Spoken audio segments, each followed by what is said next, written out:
चैत्र नवरात्र उत्सवाच्या पावन पर्वात भक्तिरसाने न्हाऊन निघालेल्या वातावरणात मंगळवारी सायंकाळी चिमुकल्यांनी सादर केलेल्या देवीच्या आराधनेला उपस्थितांनी दाद दिले. अंबे माते समर्पित भावस्पर्शी गीतांनी रसिक भाविकांच्या मनात श्रद्धा आणि भक्तींची उधळण केली.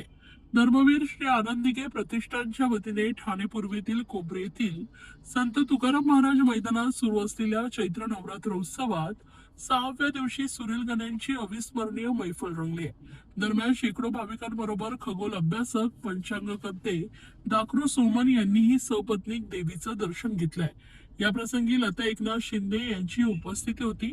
राज्याचे उपमुख्यमंत्री एकनाथ शिंदे यांच्या पुढाकारातून आयोजित या भव्य चैत्र नवरात्र उत्सवात सहस्त्रचंडी हवनात्मक नवगुण्य महायज्ञ सुरू आहे. या पार्श्वभूमीवर आयोजित सांस्कृतिक कार्यक्रमात विविध प्रादेशिक वाहिन्यांवर गाजत असलेल्या लिटल चॅम्प्स अर्थात छोटे उस्ताद यांनी आपल्या जादुई आवाजानं चैत्र नवरात्र उत्सवाला अक्षरशः चार चांद लावलेत. पूर्वांग इव्हेंट प्रस्तुत या कार्यक्रमामध्ये गायक ओमकार कानिटकर, जुई चव्हाण, गीत बागडे, काव्य भोईर आणि पलाक्षी दीक्षित या बालकलाकारांनी आपल्या सुरेल सादरीकरणाने रसिकांची वाहवा मिळवली. कार्यक्रमाची सुरुवात भक्तिरसाने झाली. कानडा राजा पंढरीचा हे गाणं ओमकार कानिटकर यांनी सादर करताच वातावरण भक्तिमय झाले.